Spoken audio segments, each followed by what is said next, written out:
তিরমিজির বর্ণনা 3637 নম্বর হাদিস, 3637 3637। এই হাদিসের মধ্যে আছে কানা রাসূলুল্লাহ সাল্লাল্লাহু আলাইহি ওয়াসাল্লাম আবিয়াদা কান্নামা সিগা মিন ফিদ্দা। রাসূলুল্লাহ সাল্লাল্লাহু আলাইহি ওয়াসাল্লাম এত সুন্দর ছিলেন, দেখলে মনে হতো যেন তাকে রূপা দিয়ে গঠন করা হয়েছে। রাসূলুল্লাহ সাল্লাল্লাহু আলাইহি ওয়াসাল্লামের মাথা কেমন ছিল? আল জামিউস সগীর হাদিসের কিতাব 6452 নম্বর হাদিস। এই হাদিসের মধ্যে আছে কানা রাসূলুল্লাহ সাল্লাল্লাহু আলাইহি ওয়াসাল্লাম যখমার রাসি। রাসূলুল্লাহ সাল্লাল্লাহু আলাইহি ওয়াসাল্লামের মাথা তুলনামূলক একটু বড় ছিল, দেখতে অনেক সুন্দর লাগতো। মাথার চুলগুলো কেমন ছিল?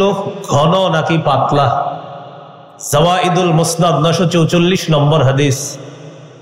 কানা রাসূলুল্লাহ সাল্লাল্লাহু আলাইহি ওয়াসাল্লাম কাসীরা শা'রির রাসি।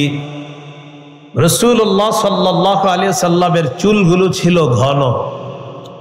চুল কি লম্বা ছিল নাকি কোকড়ানো ছিল? সহিহ মুসলিমের বর্ণনা 2347 নম্বর হাদিস। আমাদের মাদ্রাসার পাঠ্যপুস্তক অনুসারে মোট হাদিস সংখ্যা হবে 3033টা, এটাই আন্তর্জাতিক রকম। এই হাদিসের বর্ণনাকারী আনাস ইবনু মালিক রাদিয়াল্লাহু তাআলা আনহু তিনি বলেন, লা বিল জাদিল কাতিতি ওয়ালা বিসসাবতি। রাসূলুল্লাহ সাল্লাল্লাহু আলাইহি সাল্লামের চুলগুলো একেবারে কোকড়ানো ছিল না, আবার একেবারে সরু লম্বা ছিল না। তাহলে কেমন ছিল? এটা আরেক হাদিস থেকে জানি। আল জামিউস সগীর হাদিসের কিতাব 6475 নম্বর হাদিস। হাদিসের বর্ণনাকারী আবু হুরায়রা রাদিয়াল্লাহু তাআলা আনহু তিনি বলেন, আন আবি হুরায়রা রাদিয়াল্লাহু তাআলা আনহু قال কানা রাসূলুল্লাহ সাল্লাল্লাহু আলাইহি ওয়াসাল্লাম রাজিলার রাস। রাসূলুল্লাহ সাল্লাল্লাহু আলাইহি সাল্লামের চুলগুলা ঈষৎ ঢেউ খেলানো ছিল, দেখলে মনে হতো চুলগুলা ঢেউ খেলতেছে এমন ছিল। ইন ফারাকাত আকিকাতুহু ফারাকা ওয়া ইল্লা ফালা। চুলের সামনে যদি অনায়াসে সিঁথি কাটতো তাহলে নবীজি চুলগুলা সিঁথি কাটতেন, অন্যথায় চুল সিঁথি করতেন না। অনায়াসে সিঁথি কাটলে সিঁথি কাটতেন। قد شمط مقدم رأسه ولحيته। চুলের সামনের কিছু অংশ আর দাড়ির কিছু অংশ পেকে গিয়েছিল। এই দাড়ি পাকা আর চুল পাকাগুলা ইদা দাহানা যদি তেল দিতেন লাম ইয়াতাবায়ান, তাহলে পাকা দাড়ি পাকা চুল দেখা যেত না। ওয়া ইদা শাইসা তাবায়ানা, আর যদি চুলগুলা একটু অগোছালো হতো তাহলে ওই সাদা দাড়ি আর চুল একটু স্পষ্ট হতো, সেটা দেখা যেত।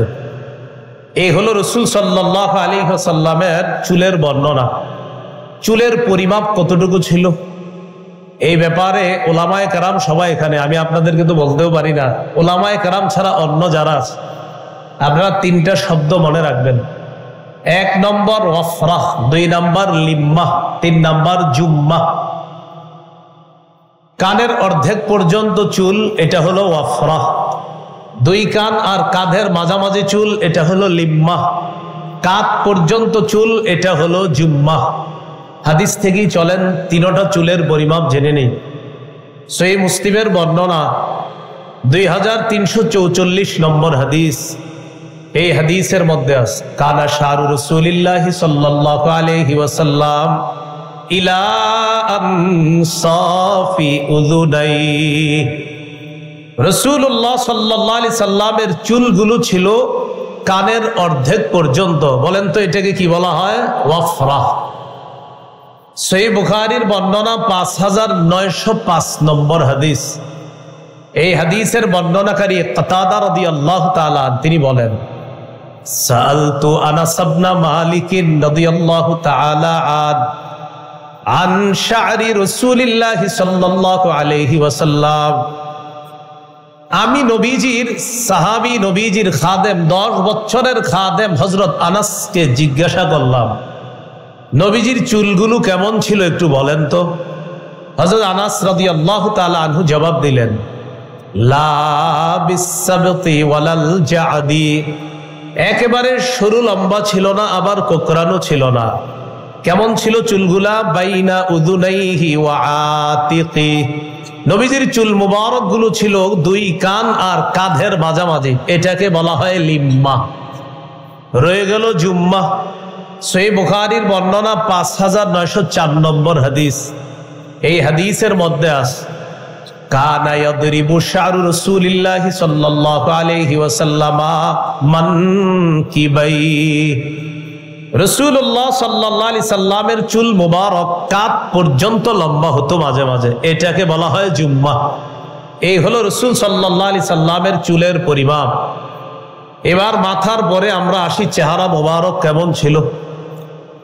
রাসূলুল্লাহ সাল্লাল্লাহু আলাইহি সাল্লামের চেহারা মুবারক কেমন ছিল এক কথায় বললে, সহিহ বুখারীর বর্ণনা 3549 নম্বর হাদিস। এই হাদিসের মধ্যে আছে, কানা রাসূলুল্লাহ সাল্লাল্লাহু আলাইহি ওয়াসাল্লাম আহসানান নাসি ওয়াজহা, রাসূলুল্লাহ সাল্লাল্লাহু আলাইহি ওয়াসাল্লামের চেহারা মুবারক মানুষের মধ্যে সর্বাপেক্ষা সুন্দর ছিল, সবচেয়ে সুন্দর ছিলেন তিনি। তিরমিজির বর্ণনা 3638 নম্বর হাদিস। এই হাদিসের মধ্যে আছে, লা বিল মুকালসাম, চেহারা একেবারে গোল ছিল না। তাহলে কেমন ছিল এটা মুসলিম থেকে জেনে নেই। 2344 নম্বর হাদিস। প্রশ্ন করা হলো, ওয়াজহুহু মিসলুস সাইফ, আচ্ছা নবীজির চেহারা মুবারক কি তরবারির মতো ছিল?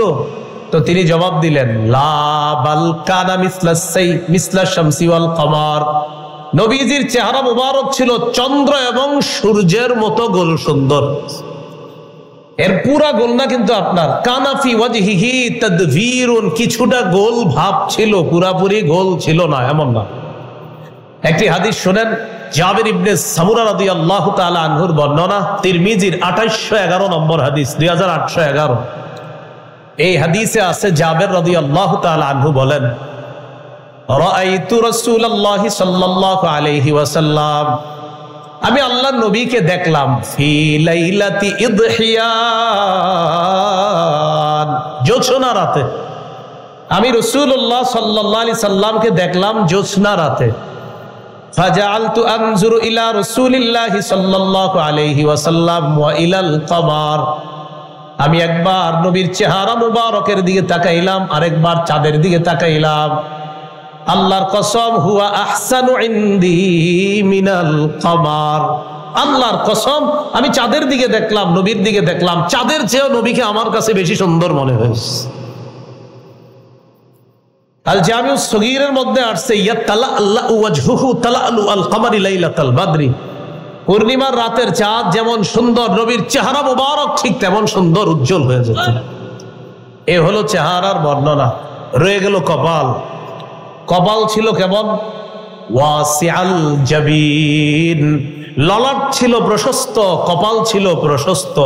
কপালের পরে দেখেন দুইটা ভুরু আছে। হ্যাঁ, এই ভুরু কেমন ছিল? আযাজ্জাল হাওয়াজিবি সাওয়াবিগা ফি গায়রি কাদনিন বাইনাহুমা ইরকুন ইউদিররুহুল গাদাব, নবীজির ভুরুগুলো ছিল বক্র, ঘন, সুন্দর, সরু ছিল বক্র। দুই ভুরুর মাঝে ফাঁকা ছিল, মিল ছিল না। ফি গায়রি কারনিন, একটা আরেকটার সাথে মিলিত ছিল না। মাঝখানে বাইনাহুমা ইরকুন, মাঝখানে একটা ছোট্ট রগের মতো ছিল। সাহাবায়ে কেরাম বলেন এত সুন্দর ছিল এটা। ইউদিররুহুল গাদাব, যখন নবী রাগ করতেন তখন এই জায়গার রগটা মতো চমৎকার ভাবে স্পষ্ট হয়ে উঠত।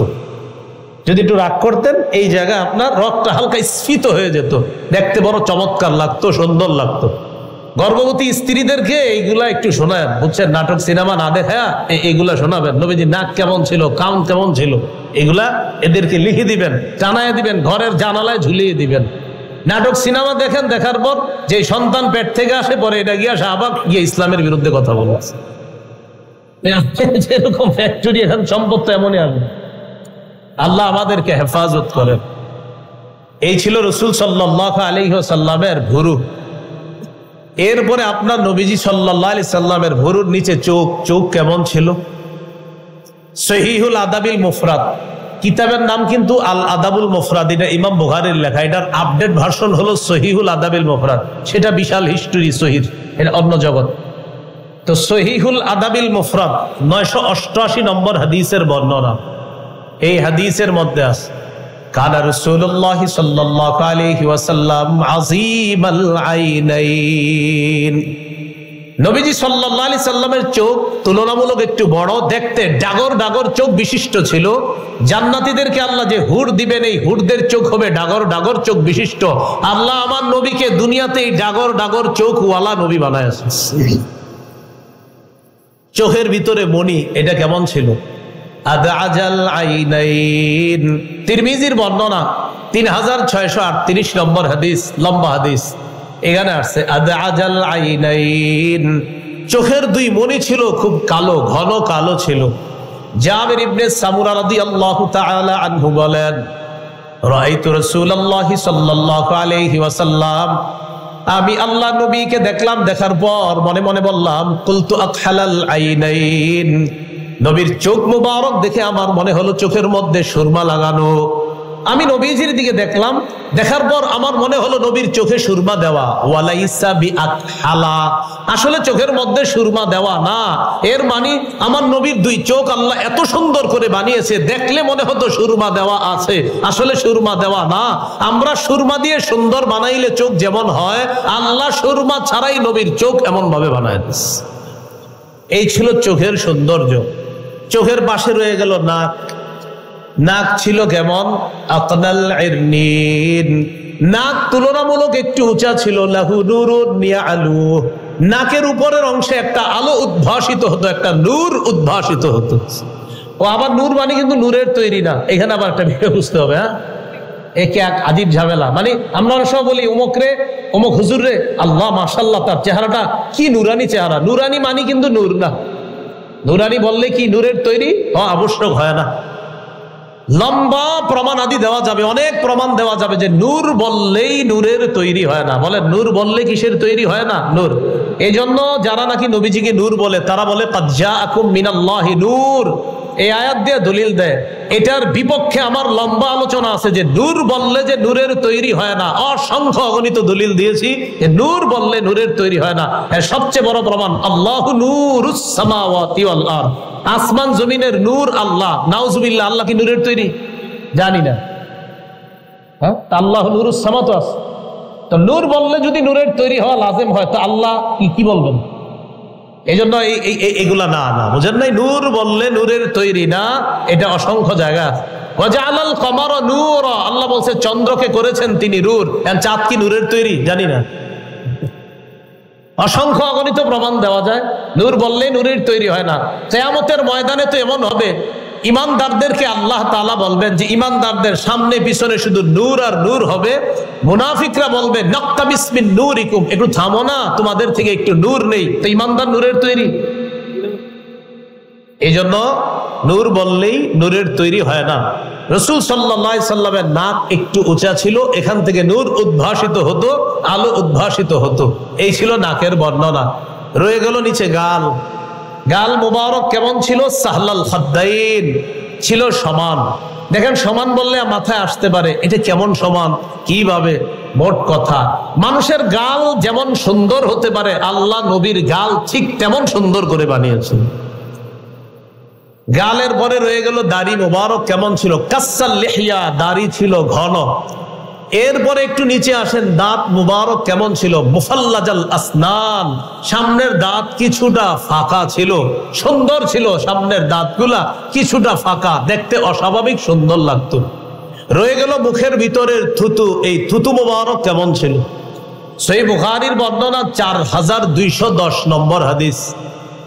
খায়বারের যুদ্ধ, এই খায়বারের যুদ্ধের দিন রাসূলুল্লাহ সাল্লাল্লাহু আলাইহি সাল্লাম বললেন, আন সাহাল ইবনে সাদ আস-সাঈদী রাদিয়াল্লাহু তাআলা আনহু قال قال رسول الله صلى الله عليه وسلم يوم خيبر لا أعطين الراية غدا يحب الله ورسوله ওয়া ইউহিব্বুহুল্লাহু ওয়া রাসূলুহু।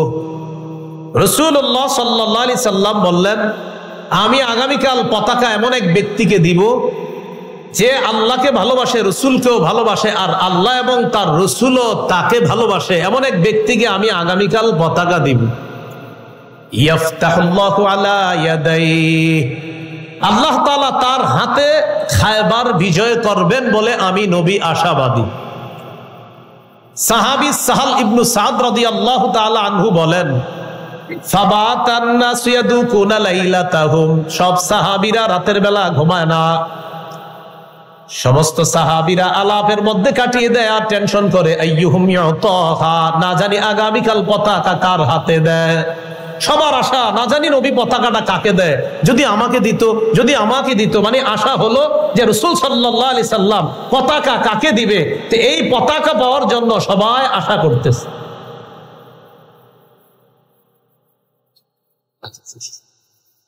তো আলী ইবনে আবি তালেব রাদিয়াল্লাহু তাআলা আনহুকে পতাকা দিবেন রাসূল সাল্লাল্লাহু আলাইহি ওয়াসাল্লাম। আচ্ছা, হারে ফেলা যাবে। তো সবাই টেনশন, মনে হয় পতাকাটা আমাকেই দিবে। পরের দিন সবাই নবীজি সাল্লাল্লাহু আলাইহি সাল্লামের সামনে আসছে। আসার পর রাসূলুল্লাহ সাল্লাল্লাহু আলাইহি সাল্লাম বললেন, এই না আলী ইবনে আবি তালেব, আচ্ছা আলী কোথায়? এই কথা বলার পর সাহাবায়ে কেরাম জবাব দিলেন, ইশতাকি আইনাই, হুজুর আলীর তো চোখে সমস্যা। নবীজি বললেন, তার কাছে লোক পাঠাও, ডাকো। আলী রাদিয়াল্লাহু তাআলা আনহুকে ডাকলেন। ডাকার পর ফাবাসাকা রাসূলুল্লাহ সাল্লাল্লাহু আলাইহি ওয়াসাল্লাম ফি আইনাই, রাসূলুল্লাহ সাল্লাল্লাহু আলাইহি সাল্লাম তার দুই চোখের মধ্যে থুতু দিয়ে দিলেন। থুতু দেওয়ার সাথে সাথে হযরত আলীর চোখ দুইটা ভালো হয়ে গেছে। সাহাবী বলেন, এমন ভালো হলো যেন তার চোখের মধ্যে কোনো সমস্যাই কখনো ছিল না, এমন ভালো হয়ে গেল তার দুই চোখ। এই ছিল রাসূল সাল্লাল্লাহু আলাইহি ওয়াসাল্লামের থুতু মোবারক। তো যাই হোক, রাসূলুল্লাহ সাল্লাল্লাহু আলাইহি ওয়াসাল্লামের জীবনী নিয়ে আলোচনা চলছে, হবে, চলতে থাকবে ইনশাআল্লাহ। বড় বড় উলামায়ে কেরাম আলোচনা করবে ইনশাআল্লাহ। আজকে অন্তত যতটুকু জানলাম যে রাসূল সাল্লাল্লাহু আলাইহি সাল্লাম জন্মের পরে তিনি কেমন ছিলেন, দেখতে কতটা সুন্দর ছিলেন, এই বর্ণনা জানলাম। সর্বশেষ কথা, মিলাদ অর্থ জন্ম, মিলাদুন নবী অর্থ মুহাম্মদ সাল্লাল্লাহু আলাইহি সাল্লামের জন্ম। মিলাদ বললে যেন কারো মাথায় এটা না আসে যে মিলাদ মানি কিছু নাচানাচি আর কিছু করার পর একটা মুনাজাত হবে, এরপর কিছু বিলাই বিতরণ হবে আর খাবো। মিলাদ মানি কিন্তু এটা না। মিলাদ মানি মুহাম্মদ সাল্লাল্লাহু আলাইহি সাল্লামের জন্ম, এই কথাটা সবাই মাথায় রাখবো। আরেকটা হলো সিরাত, নবীজির জীবনী। যাই হোক, আল্লাহ রাসূল সাল্লাল্লাহু আলাইহি সাল্লামের জীবনী যেন আমরা আমাদের জীবনে বাস্তবায়ন করতে পারি, আল্লাহ তৌফিক দান করেন। সুবহানাল্লাহি ওয়া বিহামদিহি, সুবহানাকাল্লাহুম্মা ওয়া বিহামদিকা, আশহাদু আল্লা ইলাহা ইল্লা আনতা, আস্তাগফিরুকা ওয়া আতুবু ইলাইক। আমিন। ওয়া আখিরু দাওয়ানা আলহামদুলিল্লাহি রাব্বিল আলামিন।